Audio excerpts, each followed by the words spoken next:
медиатор по призвание и доброволец по душа. Най-интересното е, че в рамките на един месец ми се налага 2 пъти да я представям. Скоро беше гост-лектор в Стопанска академия в Свищов за нашите студенти, а сега е в друг формат. Здравей, здраве, но светлина може всичко. Благодаря за чудесното представяне. Преди да продължим, искам да ви помоля за нещо. Искам да се затворите очите и да си представите един човек, може и да го разфокусирате погледа си, да си представите един човек от вашия род. И нека с този човек да имате специална връзка. Трябва ли да е жив? Може и да е починал. Който ви изникне на първо място. Нека да имате с него специална връзка. Може и да е недовършена връзка. Може и да е просто скъпа връзка.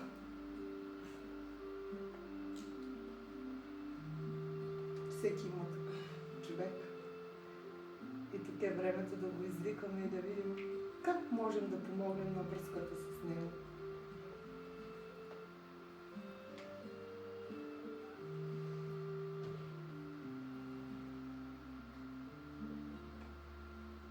Когато сме готови, го оставяме настрани. Той ще присъства с нас и накрая на лекцията ще разберем защо е присъствал с нас.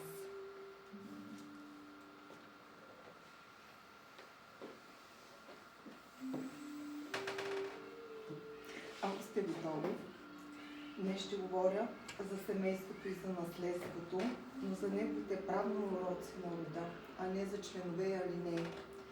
Това е нещото, което след 24 години стаж в съдебните зали ме научи, че няма роднини и близки, които се съдят да са спечелили в съда.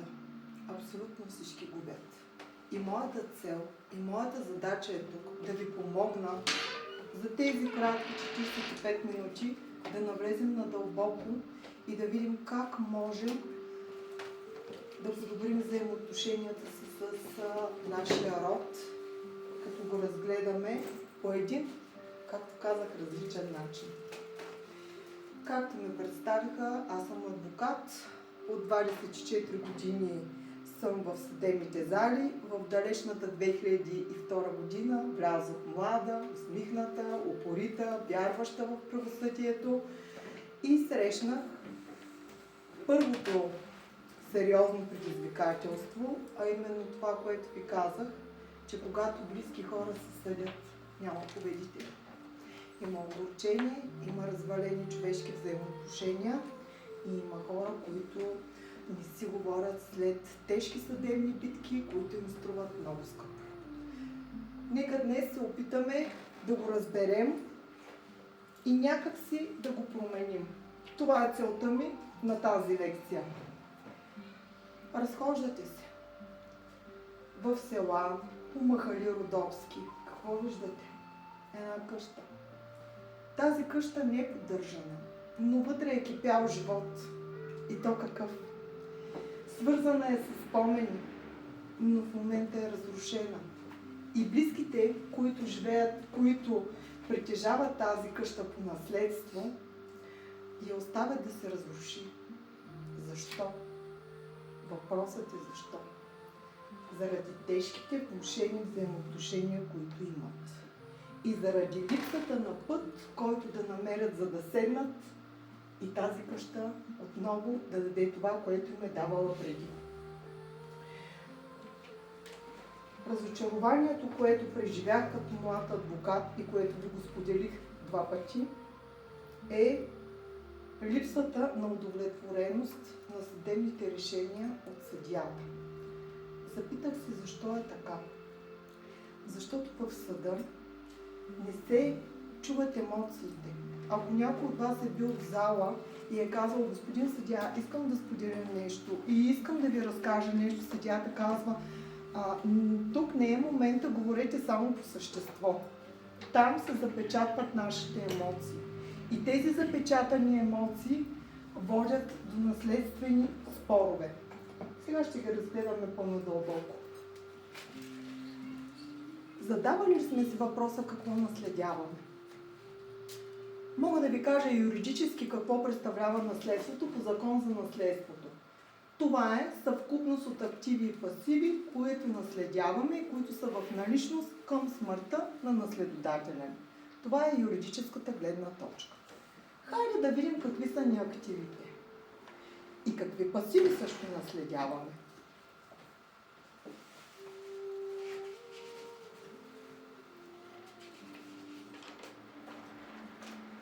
Случвало ли ви се една фраза да върви през 3 рода? В този род жените мълчат. Или от този род мъжете пият. Това е родовата памет. Случвало ли ви се да седнете на семейната трапеза и да настъпи неловко мълчание? Случвало ли ви се някои имена да са забранени да се споменават в определен дом, които са част от вашия род? Сигурна съм, че това ви се е случвало. Това, уважаеми дами и господа, е родовата памет. Това е нещото, невидимото, товара, което ние наследяваме. И това са извън имотите, извън парите, извън движимите и недвижимите вещи. Това нещо върви с нас. Искаме, не искаме. Въпросът е да го осъзнаем. И въпросът е да видим от кой момент и какво можем да преработим в нашия род. И бремето на този товар от родовата памет да е много по-малък за нашите деца и да им дадем повече активи, отколкото пасиви. По-нататък ще говорим за активите. Искам да ви разкажа една история, за да разберем какъв е конфликтът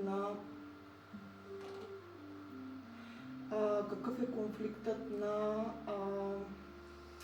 самия спор. Не знам защо така се получи, очевидно не мога да работя с мултимедията. Да.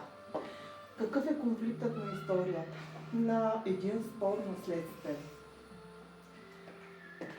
Влизаме в съда. Какво пише в исковата молба? Наследниците на еди кой си не могат да се разберат доброволно и желаят да разделят къщата, оставена им в наследство, по начин съобразно закона. 20% е, тук имах показалка, 20% е спора. От тази къща, образно казано, стоят 80%. Тия 80% са скритата страна на айсберга. За да го разберем, ще ви разкажа един случай.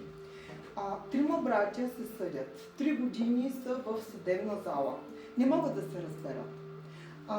Обръщат се към мен, влизам в тази история. Питам първия,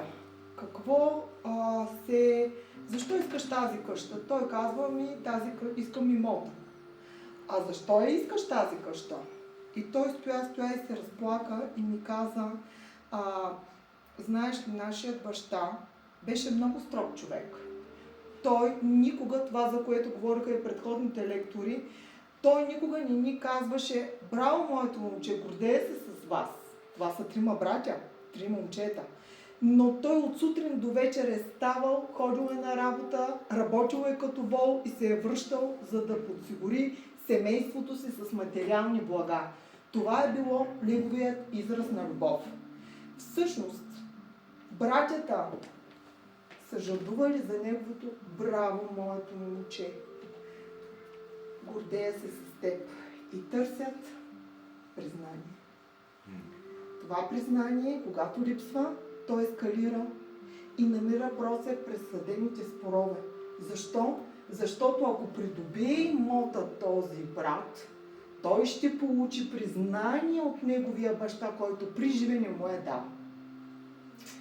Това е едната група масова, която се среща в съдебните зали, която стои под повърхността на исковата молба, която ви разказах в резюме. Втората група – съперничество. Тук мога да сложа и още една група като признание. Например, чували сте, когато има няколко деца, едното дете да казва: майка ми обичаше повече брат ми. Или обратно. Баща ми обича повече сестра ми, отколкото мен. Това са генерираните проблеми именно в тази група от айсберга, която ескалира в наследствени спорове. Защо? Защото се борим за признание. Това е, казвайки го това е вид обвинение. Мен не ме обичат толкова, колкото обичат сестра ми или брат ми, и затова аз ще се боря за любовта им през съдебния спор. На второ място, съперничеството. Типична битова гледка. Деца се борят за вниманието на майката. Така е. Няма как. При 2 и повече деца това си е факт. Съперничеството им, за съжаление, продължава и над гроба на майката. И защо? Защото това е последната сцена, на която могат да се докопат, колкото и грозно да звучи, до обичта и до вниманието най-вече на майката. Това съперничество при неправилна употреба ескалира също в наследствен конфликт, който стига до съдебната зала. На трето място, това е страхът. Тук ще разграничим два страха. Говори ви за родовата памет. Сетете се в колко родове бабите ви, които са живяли в недоимък, имат страх в себе си, който без да искат го предават на поколения наред, да има храна, да е облечено детето, да има покрив над главата, да има дърва за зимата. Това е страха от недоимъка, който също си върви с нашата родова памет. Тук обаче този страх, понеже живеем в съвсем други времена, не е от този тип материалния, а е от емоционалния страх. Ще се опитам да ви го обясня. Ако аз не получа част от наследството, което ми се налага по закон, аз няма да получа любовта, защото тя е от това наследство, защото тя е ограничена, както е ограничен делът в имота ми. Малко е сложна връзката, но тя съществува и вероятно ще препознаете някакви близки и ситуации в тази насока. В резюме, тук битката не е за къщата. Битката е за любовта. Най-ценното осъзнаване, което аз съм направила до момента, е, че тази битка любовта или е имала, или е нямала в едно семейство. И даден предмет в никакъв случай не може да я даде след смъртта на дадения човек. Ще илюстрирам това със следващия пример. Тук е разбъркано обаче. Нагоре е, да. Със следващия пример. В моята кантора дойде една дама.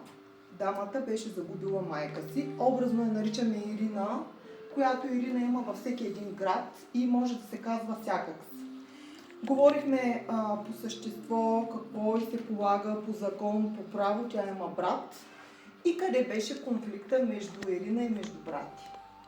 Конфликта беше за една купа боб.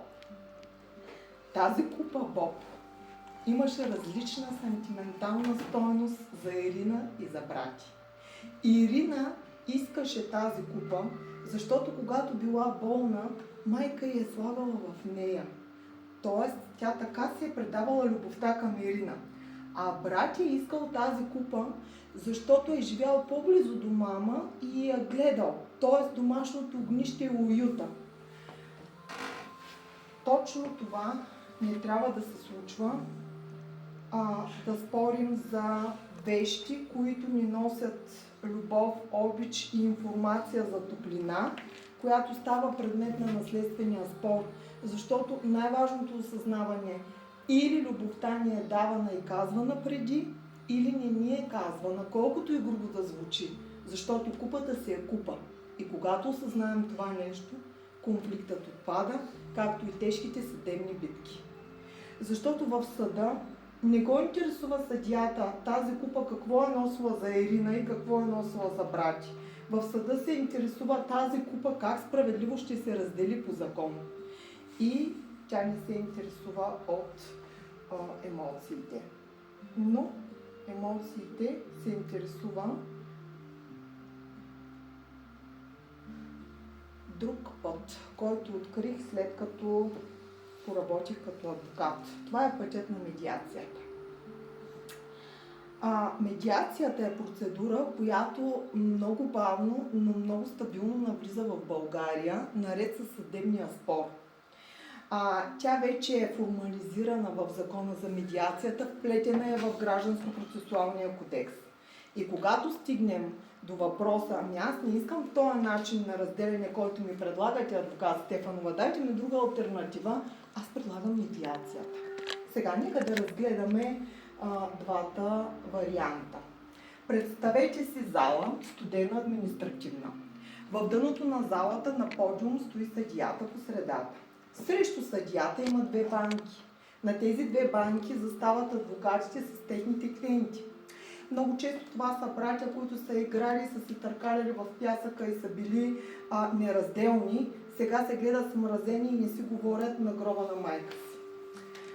Какво очакват те? Едно студено съдебно решение, което излиза, но не удовлетворява никого. И не оправя взаимоотношенията между двете страни. Сега искам да си представите една кръгла маса с две кафета и салфетки, те са важни салфетките, и тези същите братя да стоят един срещу друг. И между тях обстановката е неформална и между тях стои така наречения медиатор, човек, който е специално обучен за водене на конфликти, за разрешаване на конфликти чрез процедура медиация. Тук съдията ще постанови какво е справедливо и кой какво получава по закон. Докато тук медиаторът ще попита какво ви е нужно, за да продължите напред. Усещате ли разликата? Тя е огромна. Медиацията работи с чувствата и с нуждите. Съдът работи с предмета, идеалните и дробни части и математическата справедливост. Едното не зачита другото, докато медиацията е по-гъвкава и би могла да постигне, ако страните желаят доброволно, споразумение, което да бъде одобрено от съда. Така, накратко и обобщено. В съдебната зала се отговаря на въпроса кой е прав. По закон, юридически. Медиацията отговаря от какво имаме нужда. Целта в съдебната зала е да се раздели собствеността. Това го интересува съдията, нищо друго, защото с това му е написано в исковата молба. Медиацията първо се опитва да запази хората и не гони на всяка цена решение, което е задължен съдът да издаде и да се произнесе. Медиацията по време на процедурата разкрива една емоционална истина и тук е мястото на салфетките, които ги видяхме в масата. Да, плаче се. И много неща се разбират. И обилно количество салфетки е добре дошло за всеки един медиатор. Съдебната зала. Какво бъдеще дава на един спор? Унищожени отношения. Виждали ли сте роднини, които след като са минали през съдебния процес, тежкия, ще ви кажа и статистика кратка след малко, да бъдат в прекрасни и по-добри взаимоотношения? Няма такова нещо. Защото в съдебната зала няма спечелил, пак ви казвам, нито един няма удовлетворен като страна по делото.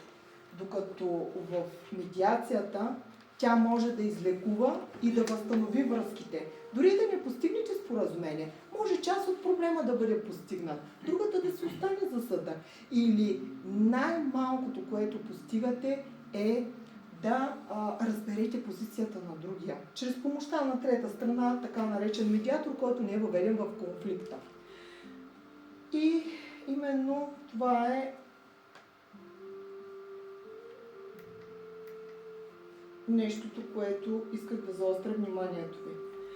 Така, сещам се и за още един случай, който искам да ви го споделя. Семейство с 5-годишно дете идва при мен, не могат да се разберат по взаимно съгласие да прекратят брака с развод, стигнали са до конфликт. Пробвали са психолог, не могат да живеят съвместно, точка по въпроса. Изчерпали са възможностите. Двете страни са силно напрегнати и силно воюващи една с друга. Тяхното прекрасно 5-годишно дете започва да боледува. Започват да говорят по доктори и по лекари. Оказва се, че няма вирус, няма болест. Има отслабена имунна система заради стреса и напрежението, които родителите предоставят на детето си във връзка с техния нерешен конфликт. Предложих им медиация. Съгласиха се. Много тежка медиация. Направя го заради детето. Първата среща беше изключително обвиняваща, мълчалива, много тежка. На втората среща, въпреки всичко дойдоха, там вече се ползваха тия салфетки, за които ви говорих. Емоционалната страна, всеки си изля каквото има, каза каквото трябва. А на третата среща всички дойдоха с химикалки, за да си подпишат сами споразумението, които си го направиха. Какво спечелиха, какво спечели детето? Моята битка беше за детето. Всеки един адвокат със стаж, който е истински адвокат и съдия и друг от системата, работим за децата. Това е истината. Те са нашето бъдеще. Едно щастливо и усмихнато дете, което има родители, които не воюват помежду си. Това е най-ценното. И тук може би предишните лектори ще ме подкрепят, защото засегнаха много дълбоко, така маркираха тази тема, колко е ценно родителите да се разбират. И да дават такъв пример. Това е рода. Затова изводът е, че разговорът лекува, докато съдът разрязва взаимоотношенията. И търсете диалог, за да има мир, защото в съдебното решение никога няма мир между страните. Душевен. Никога не настъпва това нещо. Егото пречи. Това е съвсем друга тема. Няма за какво да я споменавам. Но има и хора, които също пречат, дали заради его или за друг начин, по който ги боли. Това са черните овци в рода. Кои са те? Хората, които отказват да говорят, има една много хубава българска дума. Темерут. Знаете, нали? Не е само родовска. Така. Та черната овца, тя си е черна овца. С нея никой не влиза на глава. Как можем да се справим с нея благодарение на медиацията?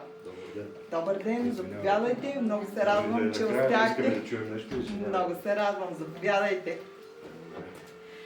Какво се случва с черната овца? Кога влизате на каква тема за черната овца, говоря в рода? Какво се случва тогава? Точно на време идваме. Точно на време можете да ми помогнете с военната подготовка, която имате в семейството. Тя не подлежи на цивилизован и нормален разговор. Това, за което аз ви предлагах през цялото време и стигнахме до извода, че диалога е равно на мир за харосано и всички сме щастливи, прегръщаме се и така. Животът казва, имате черна овца, какво правите? Ами какво правим? Отива медиатора и казва, добър ден, добър ден. Имаме една индивидуална среща с вас по повод една наследствена къща. Искам да разбера какво е вашето мнение и си почва с техниките на медиатора да разговаря с черната овца. Защото медиатора не го обвинява, това е много важно. Изслушва го и предава по един обективен и незаинтересован начин мнението на черната овца. И какво се случва? В края на краищата се разбира, че това е човек, който го боли, но по различен начин, който ние не го разбираме. И самото дърво, ако го оприличим, че е род, че е нашият род, да сте чували дърво да се оттърва от кривата си клонка? Няма такова. Той То е част от единството, част от дървото, черна-бяла овца. Трябва да намерим начин и средства да продължим напред с черната овца. Слайдът на представянето му във Фейсбук страницата е: най-ценното наследство не е това, което оставяме на децата си, а това, което оставяме в тях. Наблягам на и наблягам на в. И сега ще обясня защо. Децата какво виждат? Те не чуват другите ви. Облечи се, ще изтинеш и ред други неща. Те гледат действията. Говорихме за родовата памет и вашето пряко наследство, което не се вижда. Те виждат как вие се отнасяте към родителите си. Дали се грижите за тях, когато са болни, дали им давате храна, дали сядате да си поговорите с тях, дали или не ви интересува, нямате никаква грижа и не се грижите за тях. По същия начин ще постъпят след време с вас. Така най-вероятно ще постъпят, както те са постъпали с вас. На второ място, как ще решат споровете? Когато в едно семейство споровете се решават чрез скандали, спорове, побоища, караници, твърде вероятно е това да е моделът на разрешаване на спорове в детето, което живее в тази среда, ако не преработи травмата, която му е наложена. Тоест наследява и начина, по който се отнасяте към спора, освен начина, по който се отнасяте към родителите си. Ако едно дете не е научено, му дадете пари, но не е научено да ги разходва правилно, какво ще направим? Ще ги загуби. Ако му дадете къща, но не сте го научили тая къща да я стопанисва, какво ще стане? Няма да има къща. Ето колко са важни тези неща, когато най-ценното, което даваме като наследство, е не това като материално, а тези ценности, които им предаваме.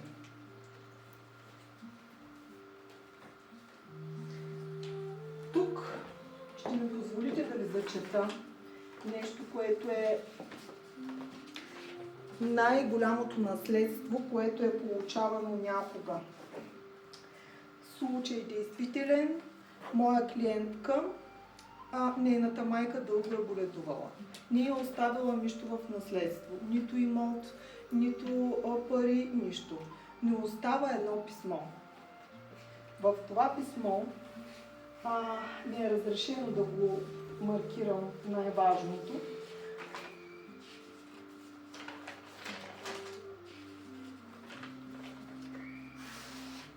Бъди смела, бъди добра, не забравя откъде си тръгнала. Обичам те повече, отколкото ти казвах. Това са много силни думи. Какво е направила тази дъщеря? Това е най-ценното, което е имала. Какво можем да дадем от онова невидимото наследство, което говорихме до сега? Любовта си. Това, което завещаваме в сърцата на децата си. Това е нашето етично завещание, състоящо се от ценности, от благословия и от посока. То остава в сърцата. Обаче можем ли да живеем само с една любов, която ни е дадена, казана, написана, речена, или отсъствието, или нейното отсъствие? Не можем. Трябва още нещо. И това нещо е това нещо се нарича яснота. Тук навлизаме в материята и отиваме на първата част на айсберга, в материалните изражения на 80%, които видяхме като конфликти, катализиращи наследствените спорове. Какво можем да направим? Можем да поставим в ред документите си. Можем да направим всичко, което ние имаме възможност, докато сме живи, да го направим. Много често съществува едно суеверие. Ако аз седна да напиша завещание, значи ще предизвикам смъртта и тя е наблизо и няма да го правя. Да се оправят след моята смърт, както си искат наследниците. И наследниците се оправят. Къде в съда? Как? По най-ужасния начин. Нали? Но това е друг въпрос. Следващото нещо, което можем да направим, е да помислим, това е много интересна техника, начин да решим доброволно при живе да разделим имотите си. Има го като залегнато в закона, изключително рядко се практикува. Аз съм го виждала в рода на бащата на моето дете, което издържа половин век. Не е мръднало. Много добра практика, която споделям.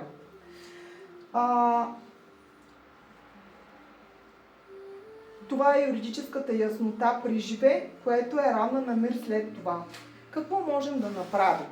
Имаме тук 3 групи проблеми, които съществуват, когато си кажем, добре, сядам и си решавам при живе наследството.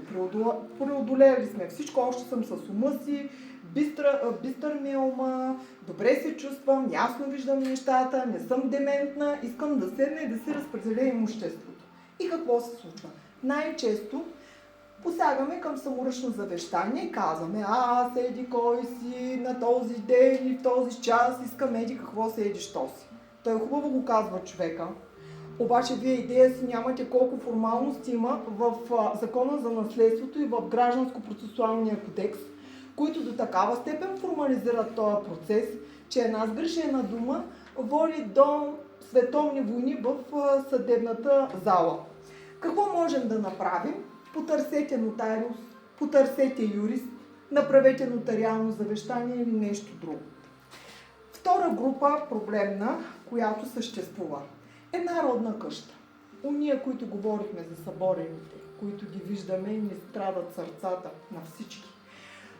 Какво можем да направим при живе? Имаме много наследници, но един ще остане да ни гледа. Този, който остане да ни гледа пред закона, е равен с този, който е бил в чужбина по същото време. Какво правим? Имаме няколко способа. Първият способ е да направим договор срещу издръжка и гледане, като се запазим правото на ползване пожизнено и безвъзмездно. Ако прехвърляме веднага собствеността, но ако детето ни не ни гледа, можем да развалим договора и къщата пак да си остане в наследството или да го прехвърлим на друго. Но ние оперираме с имота си срещу тази издръжка и гледане. Крайната цел е този, който отглежда родителите си, справедливо да бъде обезвъзмезден, дори с по-голям дял от къщата, чрез идеални части, което се нарича разполагаема част. И третата група, която съществува проблемна, е мълчанието.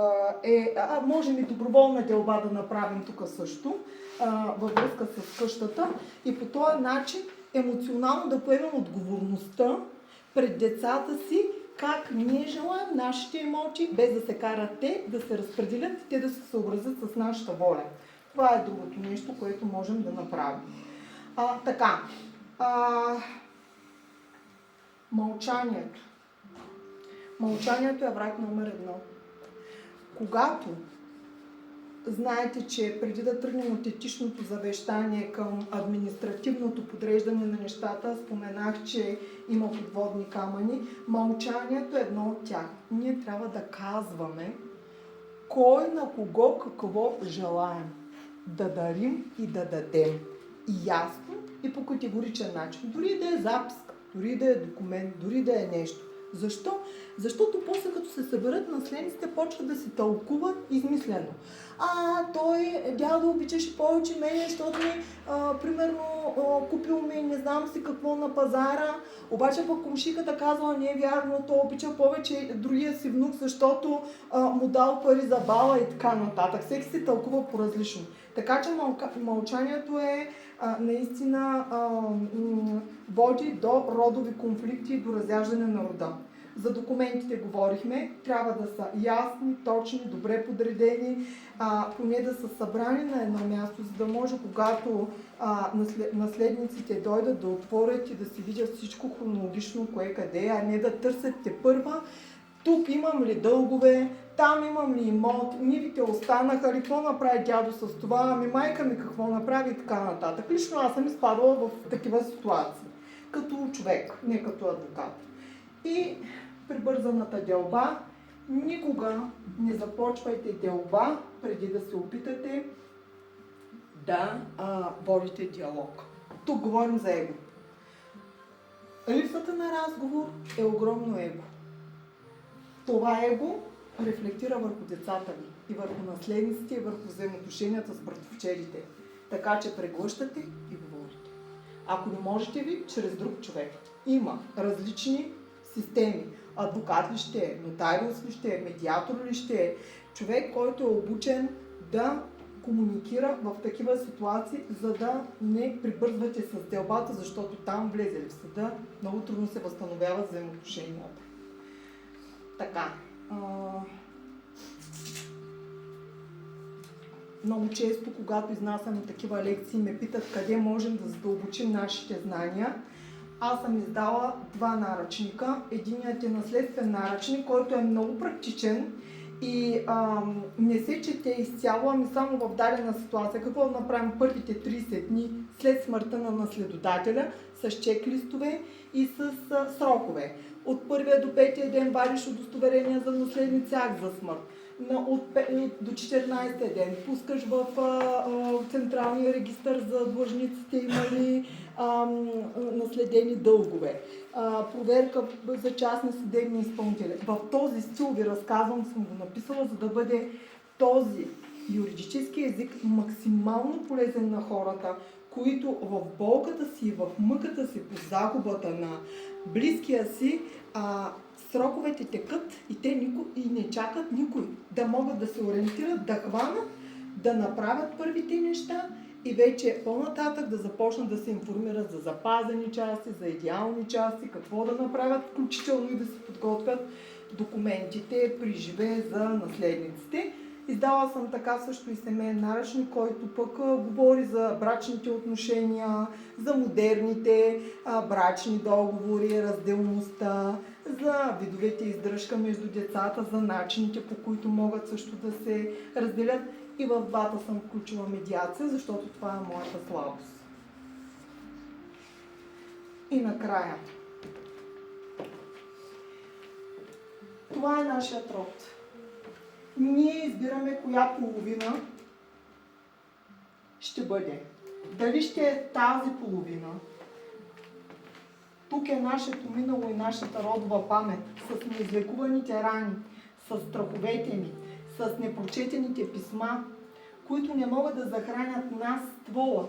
Който ствол трябва да подреди документите, да сложи всичко в ред, да внесе яснота и да даде едно хубаво емоционално завещание на бъдещето нашите деца, което е короната, което се стреми към светлината, стреми се да даде плод и се стреми да тръгне по своя път.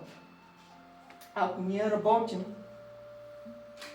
с нашите корени, те ще дадат един стабилен и силен ствол, който ще захрани нашата корона и ще даде възможност на нашите деца сами от тях също да излезе дърво с здрави хубави корени, с здрав стабилен ствол и с една прекрасна корона. Ето защо мотото на моята лекция беше какво оставяме, не е важно какво оставяме на децата си, а какво оставяме в децата си. Имайте здрави, хубави родове, лекувайте, подреждайте, трансформирайте, защото здравият корен води до здраво и прекрасно бъдеще. Благодаря ви за вниманието.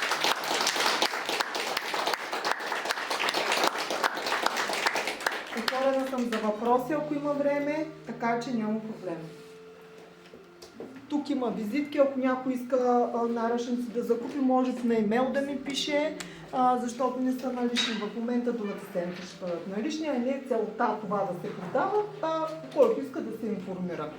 Така че ако има въпроси, съм на среща и юридически, и медиаторски, и човешки. Смятам, че мога и в трите амплоа да отговоря. Браво!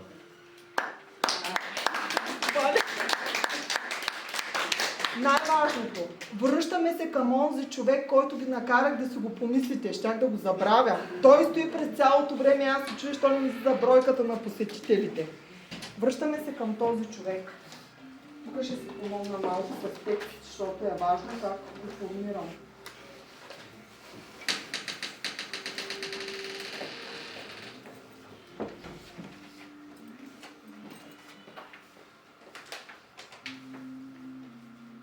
Има неизказани неща между вас и този човек, така ли?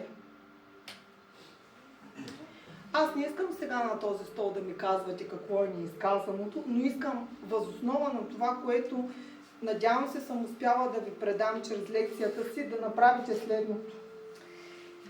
Искам до вечера, когато се приберете, да намерите само едно изречение. Само едно единствено изречение. И да го кажете или напишете на този човек. Защото започвате да лекувате рода. От здравият корен. Нищо друго не искам от вас. Само това. Едно изречение. Първата стъпка е най-трудна. Имате подкрепата. Действайте.